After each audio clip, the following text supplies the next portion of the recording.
Okay, so Bloodborne came out 10 years ago and it's still my favorite game of all time. And it feels like it was yesterday watching Jacksepticeye play this game on my brother's phone in 2015.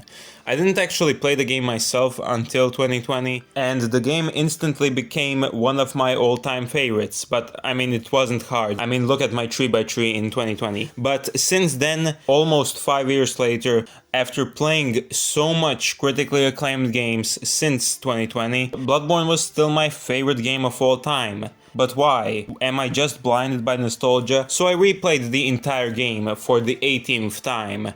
But this time, instead of basically speedrunning the game like the past 17 times, I took my time with it in an 18-hour playthrough, doing all quest lines and using some weapons for the first time. And was the game as good as I remembered, now, 10 years later? Well, first, before we get into the actual gameplay of the game, I need to talk about one fatal flaw this game has, and that is that the game is locked in 30 FPS. This is Sony's fault, absolutely, because this game doesn't have a remaster, and The Last of Us has been remade and remastered like 8 times, and even worse is that there is no free update to fix the graphics and the frame rate for the game, and Assassin's Creed Syndicate got one. And I can see why people will have a problem with the 30 FPS, especially like if you play the games in over 60 FPS. Going back to 30 FPS will basically feel like going back in time, but this doesn't affect me since I play most of my games in 30 FPS still. If there is a chance to play it at 60, I will, but like I still get 30 FPS on most games. Okay, now that the 30 FPS rant is over, let's talk about the actual gameplay of the game, or more specifically, the combat. Now, Bloodborne's combat is weird. You either love it or you hate it, due to the game basically forcing you to play ultra aggressively. Let me just say, Bloodborne's combat is my favorite in the entire Souls series, and it's not even close. The dodging is absolutely beautiful. You usually roll, but when you're locked on, you have this 4-directional dash that is so smooth, and I absolutely love it. But you gotta be careful when you're dodging, because if you dodge at the wrong time, and an enemy still hits you while you're in the dodging animation, the damage is doubled. And another thing I need to talk about this game is the rally system. If you don't know what it is, which you should know, it's that every time you lose HP, you can gain it back by attacking the enemy. I love the rally system since it forces you to be aggressive and get into the enemy's face, but this will probably be a turn-off factor for a lot of people. Usually in Souls games you can choose your type of playstyle, but in Bloodborne, while there are still stats and there are still different builds, you are basically forced to be aggressive in this game. I mean, you can play passively with the Simon Bowblade and with a shield, but I mean, good luck. And even if you do it, there is no reason to, because you'll still need to be aggressive. This is something that can be a turn-off factor for a lot of people. To me it isn't, and I really felt in love with the aggressive combat of this game. And one of the things that make the combat so perfect are the weapons. They are absolutely, they are the best weapons in the Souls series. You can hate me for that, but Bloodborne uses the term quality over quantity with its weapons. In this game you don't have your regular broken sword or knife. No, every single weapon is really unique and has 2 different movesets. And the best thing about them is that you can switch between the movesets while fighting an enemy. One of the most common examples is the Saw Cleaver, where you can press R1 and then you can spam L1 to switch between the different versions of the weapon and do a lot of damage to the enemy. And the more I use the weapons in this game, the more I fall in love with every single one of them. Now, you upgrade these weapons with your typical Bloodstone shards. You got the regular Bloodstone shards, the Twin shards, and the Bloodstone chunks and Bloodstone rocks. Now, the difference between Bloodborne and other Souls games is that you really need to be decisive with what weapons you want to upgrade, since there aren't a lot of chunks in the game. And at the end of a playthrough, you'll only have like 2 weapons maxed out. And another thing that you can use to modify your weapons are Blood Gems. They can do multiple things like boost the attack of a weapon or make the weapon do fire or lightning damage. Now you can get these blood gems in the main game, but the best ones are located in the chalice dungeons. This gives you a reason to go to the chalice dungeons, but the gems you find in the base game are still going to be good enough to beat the entire game. And another system we have in Bloodborne are runes. Now these are passive abilities that you can apply to your hunter after defeating the witches of Hemwick. And these runes can range from simple things like gaining more blood echoes from killing enemies, to being fucking broken like Blood Rapture, which just instantly recharges your health upon a successful critical hit. Okay, so now it's time to talk about probably the most controversial gameplay mechanic in Bloodborne, and those are the Blood Vials. Now, Blood Vials can turn a lot of people off while playing Bloodborne, and that's because they don't recharge. Every time you lose a blood vial, that blood vial is gone forever and you need to grind them.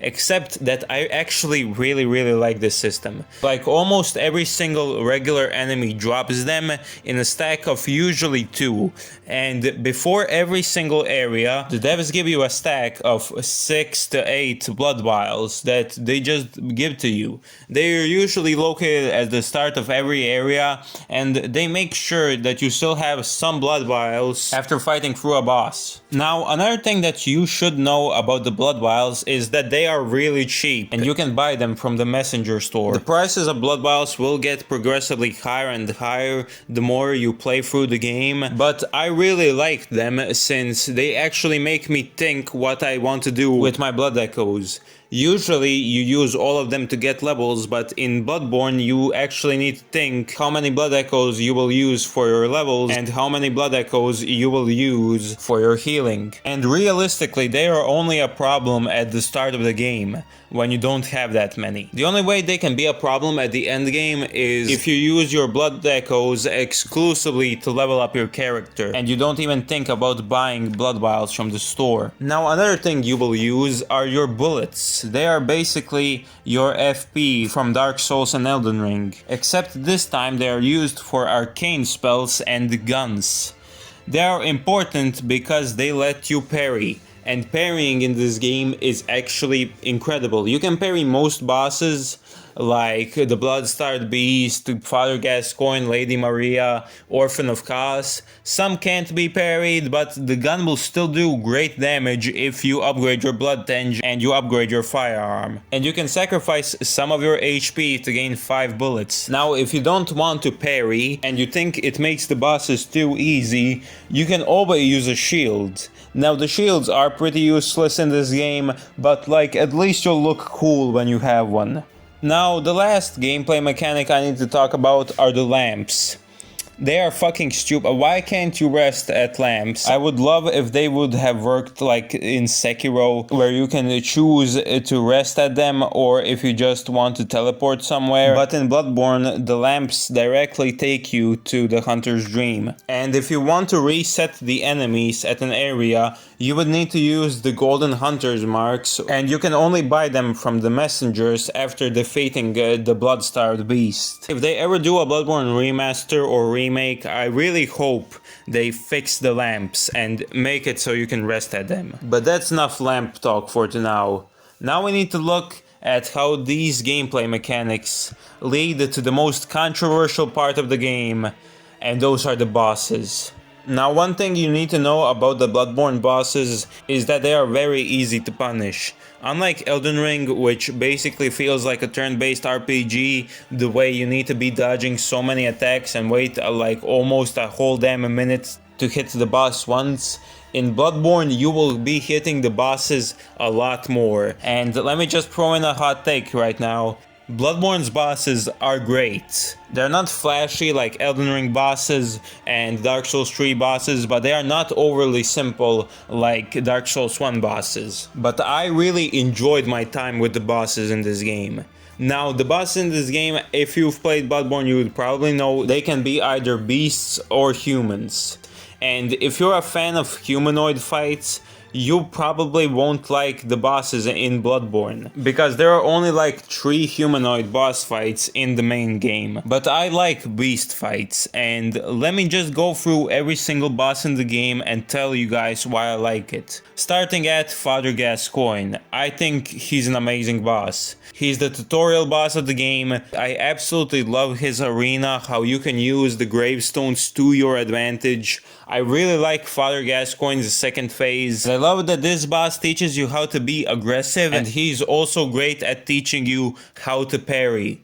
So that is why I think that as a tutorial boss, while he's really simple, I absolutely love him because he shows you how the humanoid fights will play out. And same with the cleric beast. While he is a tutorial boss, I actually really like him, since he shows you how most other beast fights will play out in Bloodborne. You hit them in the ass. Now we need to talk about the third boss of Bloodborne, the Blood-Starved Beast. In my opinion, he is the most over-hated fight in this game. Absolutely almost everyone hates him because of the poison.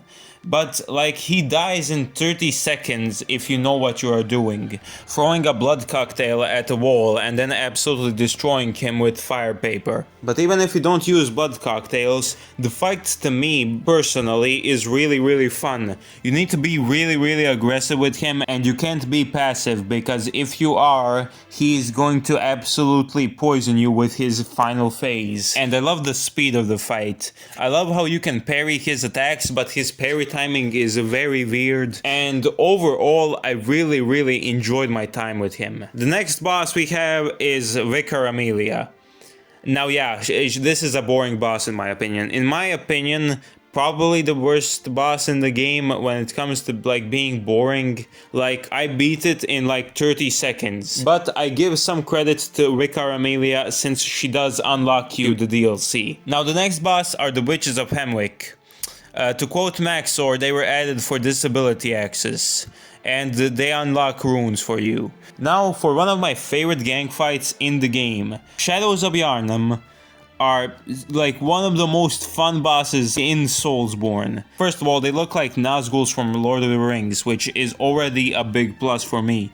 But not only that, they are a gang fight which has 3 incredible phases, and I absolutely love how you can use all of the gravestones to your advantage, deflecting the fireballs that are sent at you. You can also parry every single one of them, and when the last shadow spawns like 8 snakes to attack you, that looks absolutely badass. Personally, to me, this is an amazing boss fight. I don't know about you guys. I know a lot of people don't really like the Shadows of Yharnam, but to me they are amazing. Anyways, the next boss is Rom. Bullshit. After Rom, we have the One Reborn. Ultra Mega Ass. After the One Reborn, we have Mikolash. Now, Mikolash, the absolutely despised boss in Bloodborne. Like, you know how I said that the Blood-Starved Beast is an overhated boss fight? This boss is really hated. But I really like Mikolash. And that's because I like his lore. But apart from the lore, which I think is amazing, he's really fucking easy to beat. Like, he is one of the easiest fights in the game, if you know what you're doing. People say that you need to chase him for 15 minutes, which is just like a blatant lie. That is only if you chase him around in a circle. Look how you actually need to chase him. You chase him until he goes through this hallway, and then you go back and force him to run into this room where you fight him. And then people get pissed at his one-shot kill attack, which, I mean, it's literally the easiest attack in the game to dodge. You literally need to dodge in one direction, and that's it. I can understand why people despise his boss fight, but they make it seem like he's more annoying than he really is. The next boss fight is the last boss of the game if you are going for the easy way out, and that is of course Murgo Sweat Nurse. I actually really like her. First of all, her design is amazing. She has an amazing moveset with some attacks that can insta-kill you, but they are easy to dodge. And I absolutely love when she uses her Shadow Realm ability, where she opens up this whole other dimension. And you need to be really careful so you don't get hit by any one of her 8 million clones she spawns in. This part of a boss fight feels like a horror game, unless you decide to run around in a circle and dodge literally everything. Anyways, now that's it for the regular bosses. Now let's look at the optional bosses of Bloodborne. Now, first let's start with the amygdala. Now yeah, this boss has a very bad camera, but I actually really enjoy fighting her when I'm using Simon's bowblade, or any other ranged weapon. Otherwise, she is very annoying to hit in the head, but that's why you need to hit her in the arms, which, while it does have lower damage, it's still really good and you'll easily dispose of the amygdala. She's like literally a C-tier boss fight, but I love the design. The next optional boss is Martyr Logarius. I love Martyr Logarius. One of the best bosses in Soulsborne. I love his lore, his setting. His first phase is great and you can parry him pretty easily if you're aggressive enough. But then he will activate his second phase where he literally cancels out your parrying and he makes your bullets miss. So you need to be really aggressive when you're fighting him. After Martyr Logarius, we have Erebirtas. I love Erebirtas. She's a great fight. She has huge damage. Her lasers can one-shot you, but this can really happen if you're not careful. The next boss we need to talk about is Gehrman. I love his story. His intro cutscene is absolutely phenomenal.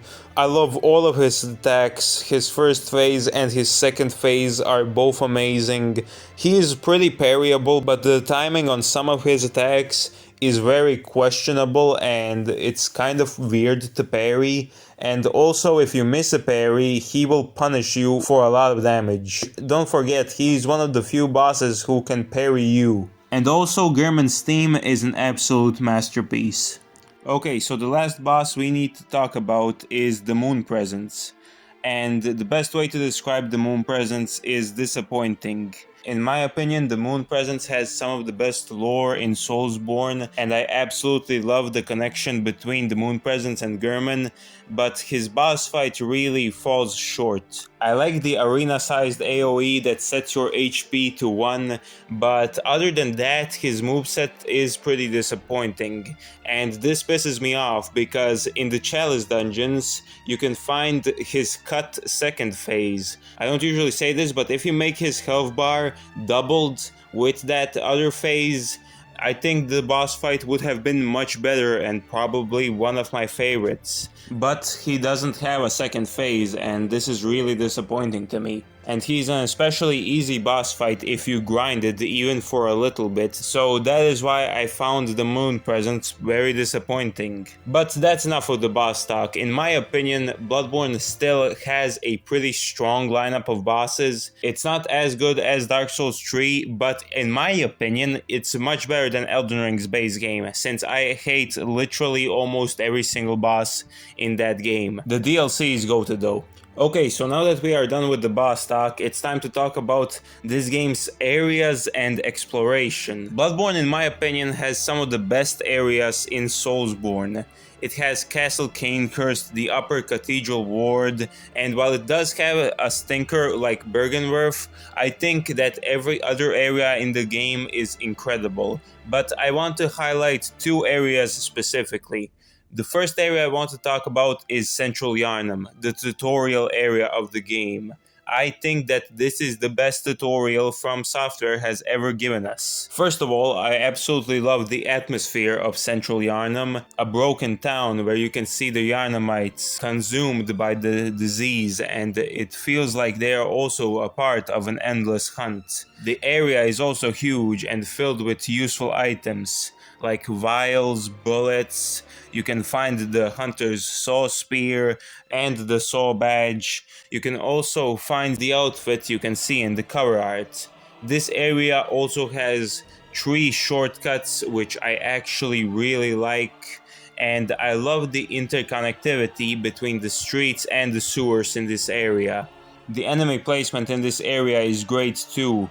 First you see the Yharnamites rally on the streets, and then there's the ambush by the Brick Ogre, or the jump scare in the house where the old man pulls out a fucking gun on you, or the big pig in the sewer who can charge at you. And another thing that is also incredible about Central Yharnam is its enemy variety.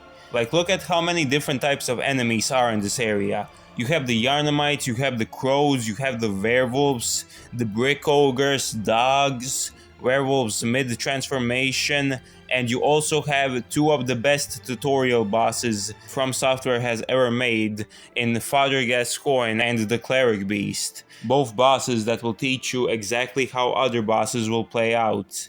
And overall, I believe that this is one of the greatest areas From Software has ever made. And the other area I want to talk about is personally my favorite area in Bloodborne, and this might come as a surprise to you guys, and those are the Forbidden Woods. I actually really love this area. First of all, its atmosphere is phenomenal, and the area is cut into 3 layers. In the first layer, you can see the Yharnamites, and it looks like a pretty normal area at first. But then you explore deeper, and the more you go down, the more unhinged the area becomes. And then you see snakes and corrupted Yharnamites, which looks very weird. And then there's the third layer, where you see these cosmic aliens you've never seen before. I love the slow build-up of how weird the woods can get. And then you have one of the greatest gang fights ever made as the final boss to this area. But not only that, I also absolutely love the interconnectivity. I was so shocked when I found out that this area connects to Central Yharnam and to Losephica's clinic, which you see at the beginning of the game. This is one of the best shortcuts From Software has ever made, on par with that Dark Souls 1 shortcut. And I also love all of the items you can find in this area. First of all, you can find the cannon, which is amazing, but this area also introduces bloodstone chunks, which are gonna become really rare items at the end game. I know why a lot of people will dislike this area, but like, it's really simple if you actually think about it. It's literally just go down. Like, the moment you see the swamp, you know you are next to the shortcut. And like, there are 3 elevators that connect you right directly to the top. So the area, in my opinion, is completely flawless. And overall, I think that it's the areas where Bloodborne truly shines. But let me be honest with you guys right now. This game wouldn't have been my favorite video game of all time, and it would have probably lost the spot to Dark Souls 1 if it wasn't for one of the greatest DLCs of all time. And by one of the greatest, I mean that it's on par with my favorite DLC of all time, which is Shadow of the Erdtree. The Hunter's Nightmare is an absolutely beautiful version of the Cathedral Ward, and I absolutely love the area. I love all of the enemies, how you can find the hunters hunting beasts. Its visual aesthetic is also phenomenal.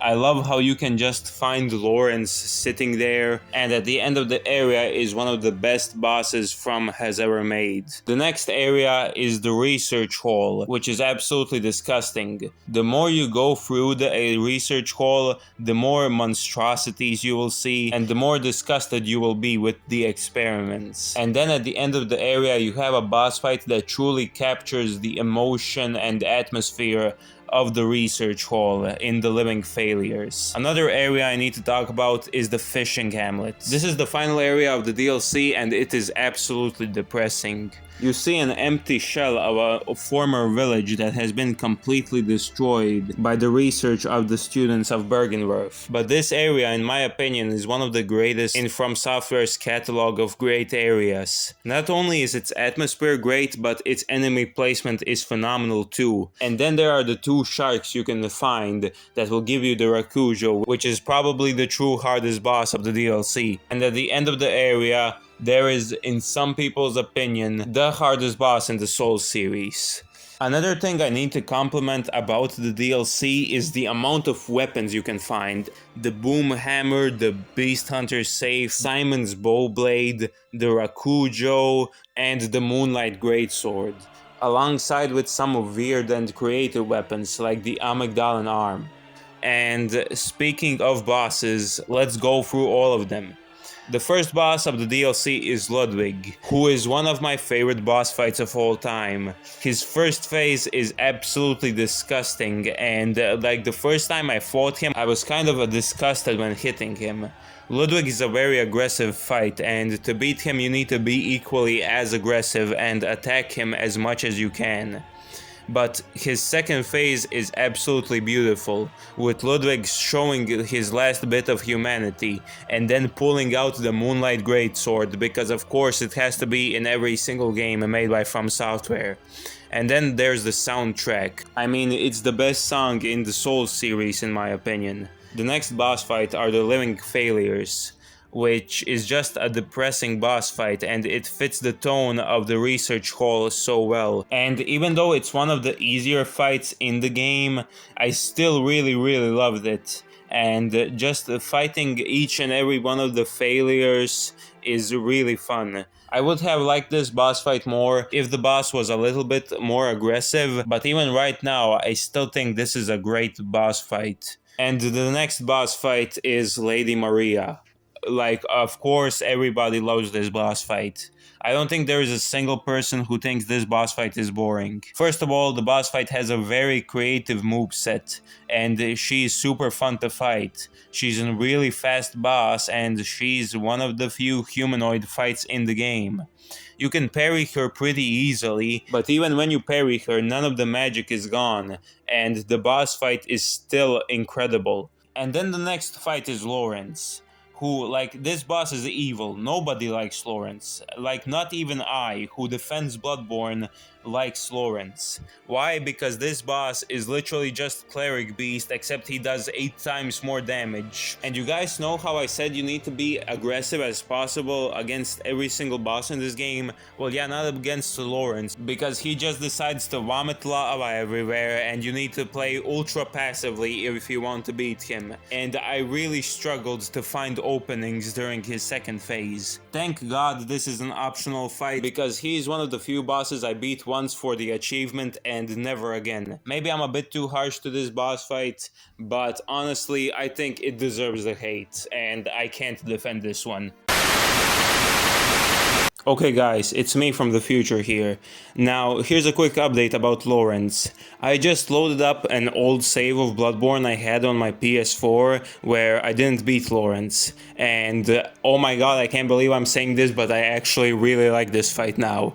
Like, all of the complaints I had about Lawrence are basically gone now. Sure, the boss can be annoying, and his second phase forces you to be passive basically. The second phase only occurs when Lawrence has only a little bit of HP left, and this switches up the combat very nicely actually. And that's everything I have to say. I just wanted to say that I love this fight now, and let's get back to the video.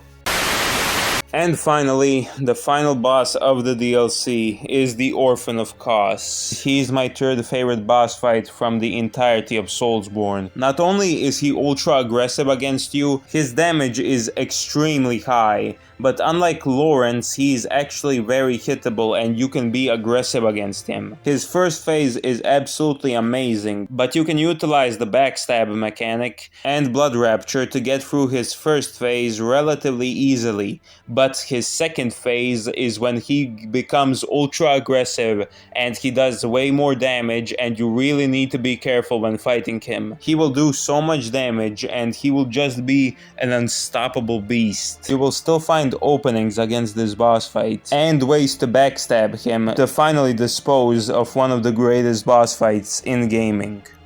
Overall, after 10 years, Bloodborne, in my opinion, still stands the test of time as one of the greatest games ever made. And in my opinion, it's still my favorite game of all time.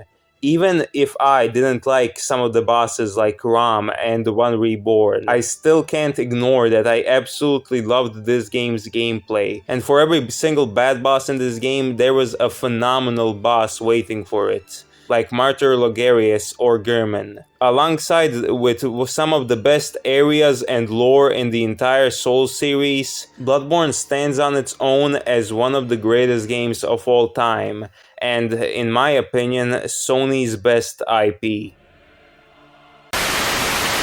Thank you guys so much for watching today's video. If you enjoyed it, leave a like. If you thought the video was shit, leave a dislike. And comment down whatever you want. I love reading comments. And I'll see you guys in the next video. Peace.